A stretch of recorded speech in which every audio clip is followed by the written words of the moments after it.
And there are some associated medical conditions like steroids, et cetera, can make you more prone to develop type 2 diabetes.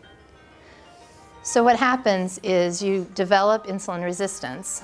So this is a graph just showing that in the early years, so this would be diagnosis of diabetes. Even before you get diagnosed with diabetes, you can see insulin resistance increasing. But at a point that plateaus. Now the beta cell is very clever. It has some plasticity to increase its output of insulin and then also to grow somewhat in response to the increased insulin resistance. So it'll get bigger, it'll produce more insulin, and it'll do this very well for a short period of time. So this is a normal islet. These are mouse sections.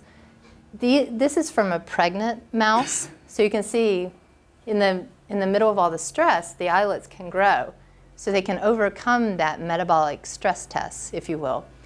This is a mouse that we gave a high-fat diet. So a normal mouse gets about 17% of its fat from its diet, or 17% fat from diet. If we give about 42%, you can see the islets grow like that. But unfortunately, this can't go on forever. So what happens is a beta cell initially will compensate, may grow, it'll increase its insulin output, but over time, insulin levels will fall. So if a person has had type 2 diabetes for many years, they can look very much like a type 1 diabetic who has no insulin at all. And that makes it very difficult to manage in the clinic sometimes. So what causes the beta cell to fail in type 2 diabetes? Well, high levels of glucose, high levels of fatty acids, and then these factors called cytokines can really cause a number of stress pathways to be activated, and then eventually you get really the beta cell just stops functioning well, and you actually lose beta cell mass. And this is just a graph showing that if you look at that in human patients, you can see even in obese patients and lean patients, you can see a loss of beta cell mass here and here compared to patients without diabetes. And this is a measure of cell death. So those are increased in diabetes. So how do we prevent type 2 diabetes? Well, it's important to think about what a normal body weight is. And I put a BMI chart in your folders. I think that Catherine made copies of that, and you can kind of see where you are. We'll talk about BMI in just a second. So we can all eat better. I just had a cookie and 2 servings of Chex Mix. So I mean, we all can do better. We're supposed to get 30 minutes of moderate exercise every day. Weight loss if you're overweight. And this is not losing 100 pounds or losing 10 pounds or 100 pounds or 50 pounds. Really, if we can encourage patients to lose 5 or 10 pounds, that can make a big difference in how their body responds to their insulin. And then I put being a good role model to the next generation. And why is that? I'll talk about that in a second. So this is a tool we use in the clinic called body mass index calculation. So it's basically kind of putting you into a category. And we know that when your BMI is less than 25, that's pretty good. That's normal. If you're at 25 to 29, we call that overweight. And a BMI of 30 is obese. So if you're in that over 25, that means that your beta cells are not going to be able to produce enough insulin to keep up with the demand on them. And certainly when you get to a BMI of over 30, that's a real stress to the beta cell. And the reason I said be a good role model to the next generation, so I don't know if you guys have seen this recent report. So a lot of military leaders put together this report, and the title of it is Too Fat to Fight. So I think they estimated that like 75% of our youth would not be able to get into the Army or the services at this point, which, if you think about it, puts it it's a national security risk. And about 20% of children are obese, considered to be obese. So that's a big factor when you think about these people are going to be more at risk for diabetes. They're going to have diabetes for a lot longer as well. So how do we treat patients? Diet and exercise, obviously, that's the most effective. Sometimes if things aren't so bad, we can give you oral medications, but a lot of times people go on insulin. Pancreas transplantation and islet transplantation are potentially ways that we can cure the disease. And then further down the road, but something we think about in the in the research arena is that if we could engineer a beta cell in our research lab, or if we could make existing beta cells grow, then that would potentially be a good treatment. And regeneration, so being able to affect that immune response. And I just wanted to kind of show you what we try to do with patients who need insulin when we're treating them. So there are really kind of two components to our plasma insulin normally. There's a basal component here, and each time you eat, the pancreas normally produces big spikes in insulin. So what we do is we try to mimic that really with insulin injections. We have patients take short-acting insulins with each meal, and then we have them take a longer-acting insulin, like a Lantus insulin. I don't know if any of you have heard of that, where you get this basal component. But really what we're asking people to do is inject themselves about 4 times a day, which is a lot.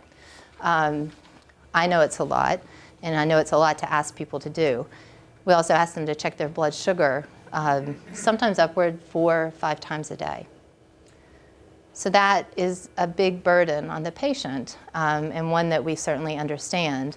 That's a lot to do, it's a lot to carry, it's a lot to think about before you eat, etc. Now, one really revolutionary thing for diabetes has been the development of the insulin pump. And that's what it looks like now. So it's really no bigger than my pager. This is another form here.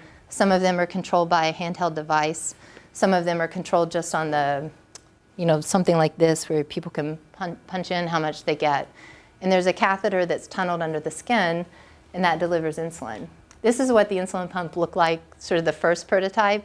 Could you imagine wearing that on your back? I don't think that would be very useful. And then one other thing that's been developed are now we're using them in patients are continuous glucose monitors. So another little device that looks like an insulin pump that will measure glucose continuously in the bloodstream. Sometimes we use those for patients who are really active, and it helps us kind of manage their pump. Other times we might put it on a patient for 3 days or so and get an idea what their patterns are and make changes based on that. And so this, you can just see this is a person's blood sugar over a day. You can just see the different curves here, and that data is. Monitor also inject insulin to keep it at a constant level, or just monitor? Well, so unfortunately, if you have a pump and a continuous glucose monitor, you have 2 things on your belly. So you have the monitor that will be continuously sampling, and then you can have the pump that would be, but they're separate right now. Okay. I mean, there's a lot of research going into creating an implantable pancreas substitute. But that's only been done in research at this point. So that's kind of not a good glucose monitor. You see a lot of kinds of ups and downs. This is one, actually I borrowed this from a PharmD who works with us at the VA. She has type 1 diabetes, and she has a pump, and she's very vigilant about her blood sugars. And you can see that she does have some excursions, but really she's within this sort of sweet spot here. So she works very hard to maintain her blood sugar. And it's a constant battle for her, though. It is a hard disease. So sort of down the road, things that we think about on a research level are how can we improve the lives of patients with diabetes by replacing their beta cells, making new ways to give insulin, and one of those is, that I'll talk about in a second, is some of the research that we do in collaboration with Dr. March's group. So we do a lot of diabetes research in our lab. We do some type 2 diabetic projects, we do some type 1 diabetic projects, and then we're starting a project looking at some of the cardiovascular complications of diabetes, so thinking about heart disease and diabetes and what factors can cause that. So in type 2 diabetes, we're really looking at why does the beta cell fail, and one of the really useful tools that we have is this mouse model called the DB-DB mouse, and so this is an obese mouse. Mice aren't normally this big. This is one earlier on, and then they just continue to gain weight, this particular model, because they don't have a hormone that tells them to stop eating. So what's interesting about this model is that they look very much like a person with type 2 diabetes. So these are their islets at about 8 weeks. You can see them losing islet mass at 10 weeks. At 12 weeks, they're down pretty low.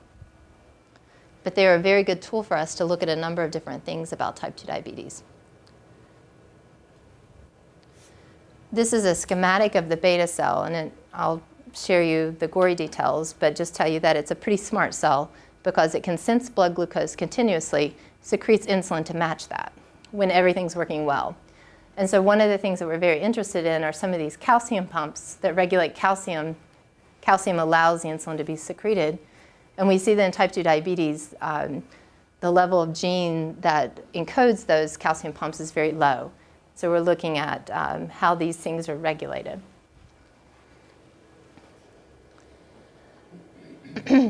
One of the research projects that we do is we are looking at a diabetes drug that's approved called pioglitazone. We're looking to see what effects it has on the beta cell itself. And it does seem to prevent that loss of beta cell mass that we see in type 2 diabetes. One of the ways we think it's doing this is by activating these calcium pumps. We're also doing a number of type 1 diabetic projects. And so one of the things that we're looking at is in the context of these stem cells is islet transplantation. And so basically this is you take an islet from someone who's passed, and you take a pancreas rather, I'm sorry, break it apart, you isolate those islets, and you give them back to a recipient. I'll talk a little bit about how that's done. So basically you break these apart. This is put into a chamber with marbles, essentially. They're a little fancier than that, and I'm sure they cost more. But it's heated, and you break it apart with this special enzyme. You separate out the islet fraction, and you give that back to a diabetic person. And so this is what it looks like when you isolate those pancreatic islets. So these are from a mouse. These are actually ones that we can obtain from people who've passed and donated their body. We can get islets from them as well to do studies in the lab. And what's nice about an islet transplantation is it's not an open surgery. So these islets are isolated, they're put in a small volume, and then they can be put in through a needle into the liver. And that's where they'll live and secrete insulin. Unfortunately, though, so far the use of this therapy has been a little disappointing. So this is over time. These are months of follow-up. This is insulin independent, so patients who've received islet transplants, and you can see that over time, pretty quickly, they're not insulin independent. You can still measure some insulin in their blood, but it's not enough to keep them from having to inject insulin. Is that a rejection phenomenon? It's probably a lot of things, and the way that we've been looking at it is it's probably the cells don't normally live in the liver, so there are factors about the liver that make them not happy. So a lot of them will die there, and part of that maybe is they don't revascularize appropriately, and then they may need some extra growth factors to keep them alive. So what we've been looking at is potentially taking these adipose-derived stem cells. They are known to secrete a lot of growth factors. They're known to also help blood vessels grow, and see if they might be protective to the islets. So some of the projects that we've done so far are really kind of simple. So we're just seeing in a Petri dish, if you put them with the ASCs, do they survive longer? And they do. You can see these cells start to break down after some period of, I think this experiment was done for 5 days, but the islets look a lot better when they're incubated with the ASCs. So we think the ASCs are supporting a number of factors to help the islets survive. This is just that same concept illustrated with some blue-green dyes. So if you think about, red-green, red being dead, green being live, you see a lot more red when you don't have the ASCs, and you see less red when you do. So we wanted to test that in one of those preclinical models that Pam talked about.